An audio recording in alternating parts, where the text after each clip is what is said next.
Who can tell me who this is? Peter Sellers. Who said that? And what film was he in? Brilliant. That's for you. Catch. Why have I done that? So that's that's one of our products that we did. We're a small business. We're a creative studio, and we use technology and creativity. So it's great because we get to do very different things. So we think about solving problems or telling stories. At the end of the day, everything we do is about telling stories. From AR, VR, to developing card games. That's a skateboard card game called Line. And the funny thing is, the way that we've done things has spurred off other opportunities. So let's go through my little presentation. Okay, so I'm going to blow my own trumpet first. My background is in publishing, so I work for Dennis Publishing, and some of you might remember that we did PC Pro, Computer Shopper, and Mac User Magazine, Maxim Magazine, and I worked in developing cover discs. So if you ever put in a cover disc in your PC and it decided to screw the machine up, I'm very, very sorry about that. I've also worked in graphic design agencies. I worked for this funny company called IBM, and we developed multimedia applications in the 90s. And then I went to work for a software company developing business software. So my background's very diverse. I've worked in broadcast, I've worked in technology companies, and also in retail, working with retailers and distributors. So I'm very lucky to learn from lots of different businesses how they work. Okay, so why is that important for our creative storytelling business? We've tried to create a tool set for us to help our customers. So one of the things that, as a storytelling business, that we find very important is obviously the written word. We love comics. We're comic nuts, and we develop our own comics, and we'll come back to that in a bit. As I said, we've developed games, we do animations and film work, and we do storyboards. So it's exciting because we get to work with people like Josh Stone, and we'll storyboard videos. That's been interesting work because then we've looked at product placement in pop videos, and then how people then look at the videos. We did a piece with Dr. Blair Dickinson, who's a neuroscientist, and we were putting wires on people's heads and getting them to watch things so we could see how they were reacting to images, and we then used that in comics. So again, it's using technology and creativity to explore, to then develop new applications. So then with X reality, with a VR, MR, and all those kind of things, again, that creates another tool set for us to use in our arsenal for customers' requirements to develop new products. Okay, so the other thing is the fantastic kind of people that we work with. As I said, we're a small company, but we get to work with people like the NHS. I've talked about water babies earlier on. We've worked in the music industry. We've worked with people in the arts and heritage sector. And I'm going to talk a bit about what we've done in there as well. Okay, what's it like to develop an XR business? You feel when you start off that your business is like, oh, we're a really small business and we're really working hard and nobody's going to listen to us. And then you kind of hope, well, if I use XR, it's going to transform our business. That wouldn't be, that's quite nice, isn't it? Like the one outside. Yeah. You might not be able to buy one of those cars in a developing XR business, but it does give you a view to customers that raises their interest in you. So you might not necessarily be saying, I want to be an AR business or a VR business, but you might want to consider, oh, how are we offering our services, our products, telling our story? Are we doing that in an innovative way that actually is eye-catching, is interacting with customers in a different way? So I'd say that's something worth considering. So that public interest in XR at the moment is getting bigger. more and more people are getting familiar with the term. They've got mobile phones that can run the software that you need. The idea of headsets, again, we talked about that earlier on, how that's going to be used. The public are aware of it, but again, there are other technologies available that are gateways into that kind of technology. So that accessibility, the innovation challenge. So VR is especially hard. Not only is it harder to develop, and as Peter said, if you're developing a project, your technology time eats up a lot of the budget, and then you've got your story time. Now, for us, you know, we're storytellers. We want to do it the other way around. So we look at ways of creating more efficient pipelines and reusing code. That's a very important thing. Just as how many of you are software developers? Okay, so a lot of you are going to know, well, no, yeah, we know how to do that. Well, those processes are no different. So the other thing is about creating value for the customer. And we found, actually, when we've done projects with customers, we've done projects in different areas. If we've done a video project, or we've done a comic book project, an animation project, we then said, hey, what about if we turn that comic book into an AR comic book and bring all the pages to life? And they go, well, that sounds great, but gosh, you know, how are we going to do all of that? Well, we've done this comic book, and we have a production process where we can disassemble all the elements and we can start animating it, and then we can then use a range of tools to bring that information to market. They go, oh, fantastic. And you start then looking at the bottom line, look at the costs for that, and it starts looking interesting. And so this whole thing about virtuous circle starts coming about. That you look at a project, you develop the project, you look at its legacy. So any project that you do, you look at, well, how can I use that again? So we'll see in a minute that for us, projects turned into products. And then those products then start off other ideas that turn into other projects and then turn into products, and so on and so forth. There is a big learning curve against a project deployment. So, for example, we developed a museum, a virtual museum, and we knew how to build a virtual museum. We knew how to build in terms of the software and the technology, but the thing was curation. Oh, okay. So we learned a lot about understanding digital curation within a virtual museum space, within a three-dimensional space, and how people interact with it. And again, Peter earlier on mentioned about being inside and outside, and the importance of being outside.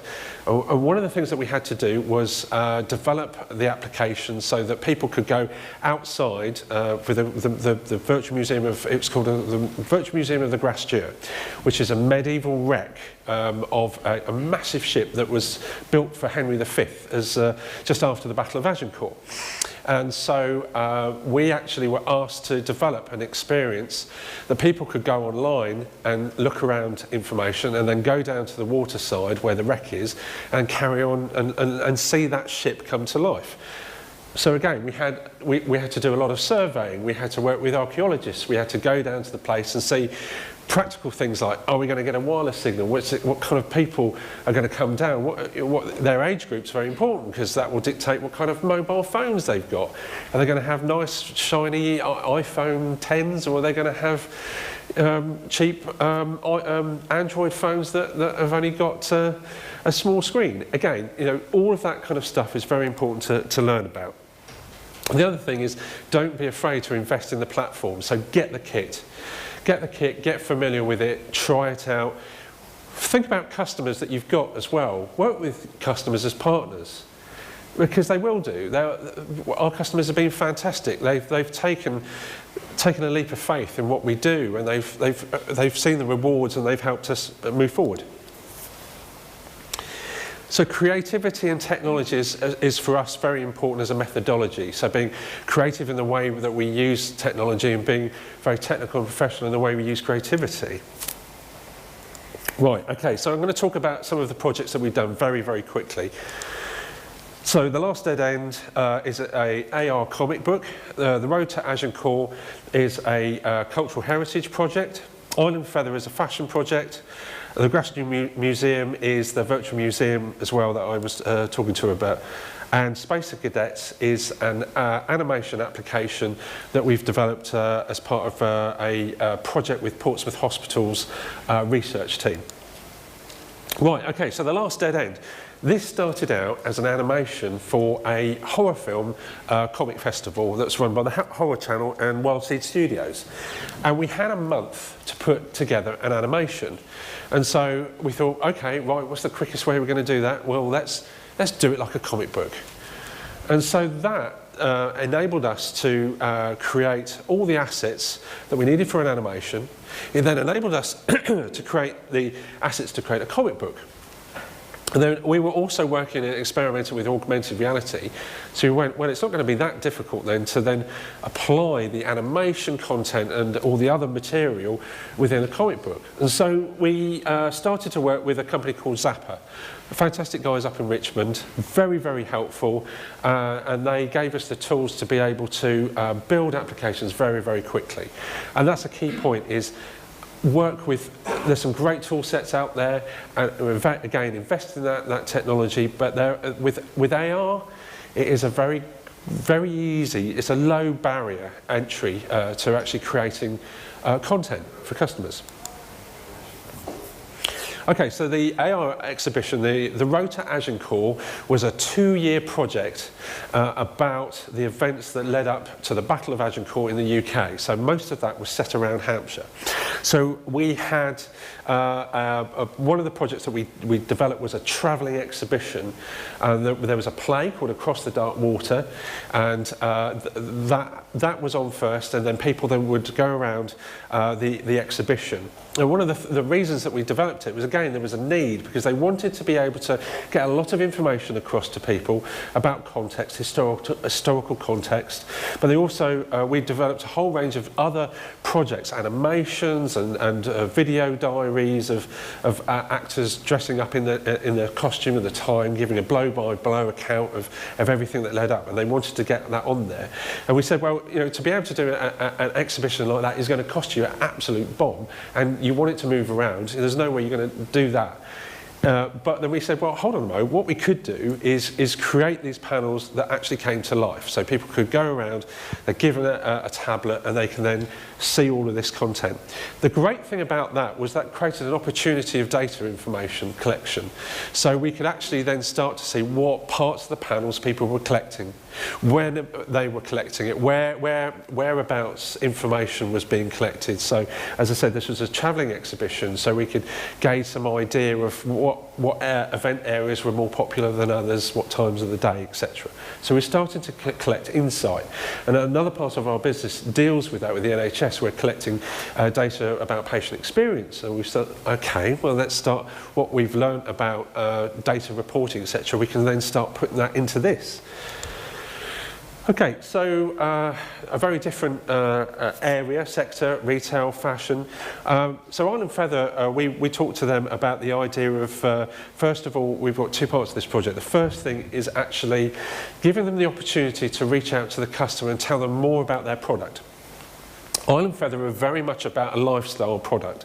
So they provide lots of information about where their products come from, the process for design, and they do events, and they wanted a way of kind of reaching out to people other than just the website and just the newsletter.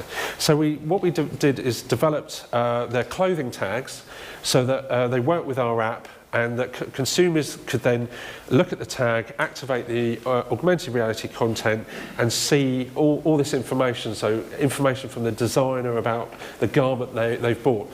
And then we've subsequently looked at then the designs of the clothing, and how then that can be used to then activate content such as information, how far you've run, what your body temperature is. Again, as Peter said, you know, the information that's in your phone, it knows an awful lot about you and what you're doing in your environment. But again, augmented reality provides a great way of accessing that information in a very natural way.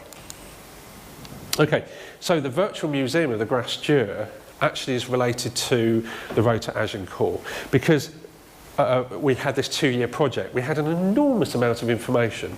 And they wanted to have legacy. The Arts Council and English Heritage are very, very conscious about when they invest in these kind of projects, they want to know what is the lasting legacy.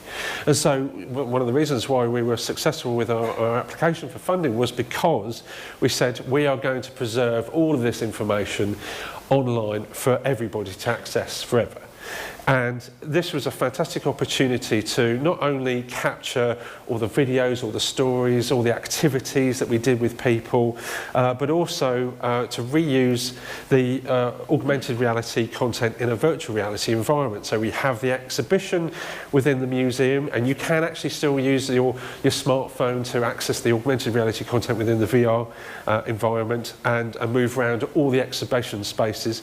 But also we needed to develop a way of creating some context for the ships, for the maritime wrecks. There's no other place in the world that has the information that we've collected. We've worked with the University of Southampton to collect information and about the wrecks, and this place is an area I really recommend you take a wander around and then see the fantastic wreck that's come back to life. Okay, so the other project I want to very, very quickly talk about is the Spacer Cadets, because that was an animation, started out its life as an animation project, and that's then turned into an augmented reality project from a product that we've developed called Comica. So if I I'll come back to that very, very quickly. This is the thing, is we had a range of unexpected things come out of working with HR and adopting it as part of our core piece of business. And that was the data intelligence that we were able to collect, the level of engagement that we were getting from our customers' audiences, the projects that would arise from the projects that we were developing. There's constant, it's an exciting time. As the previous speaker to Peter said, you know, it's a great time to be in because there's so much opportunity with what we're doing. Right, okay, so here's another opportunity for a game handout. Who knows why I put those two pictures together? They make the slide look pretty. They do make the slide look pretty. Any ideas? No? Holiday Inn and a standing crowd there clapping away. No, come on, please tell me, otherwise I feel very lonely and sad. No, not innovation. Holiday Inn, clapping. Oh, forget it. First, you can come and get it when I've finished. Right, okay. So, team up to be bold. In other words, work together. Find other partners. If you're going, you know what, we have great content, but we don't want to invest in the technology business, let's work with other people. Find out who they are. Keep control of Imagineering. In other words, keep looking at ideas and keep looking at your projects and see what the legacy can be. Be resourceful. You know, you can find low-cost solutions using exciting technology such as AR.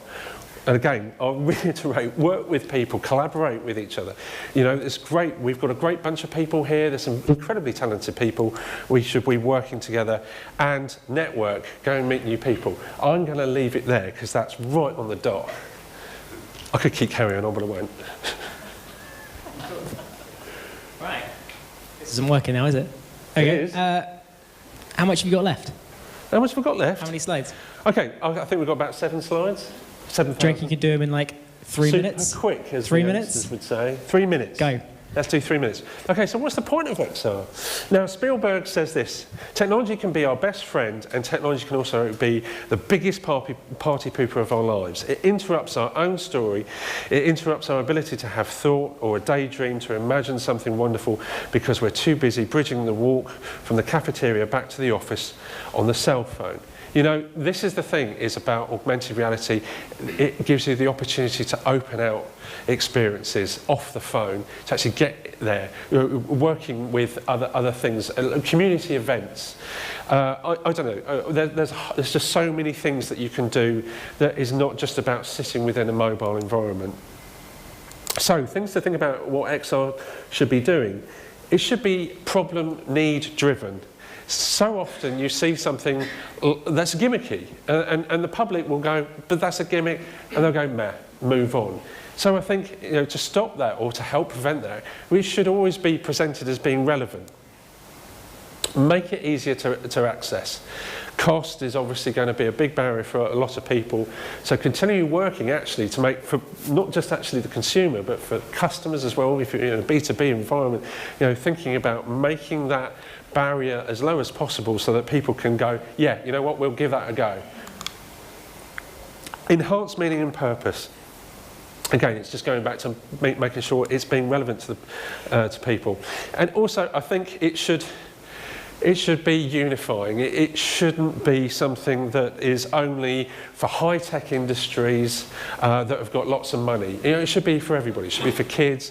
Think about classrooms. Museums in the classroom is something I'm really interested in. And there's a great opportunity there to bring things like from the Louvre and project them on the walls and let the kids interact with things and ask questions and throw things around and start. It should democratise information. But again, it should also, even if it's a business information system, I always think about, does it entertain, does it educate, is it something that you want to spend time with? And it should obviously take us forward and not backwards in our experiences. It should enhance our lives rather than retard them.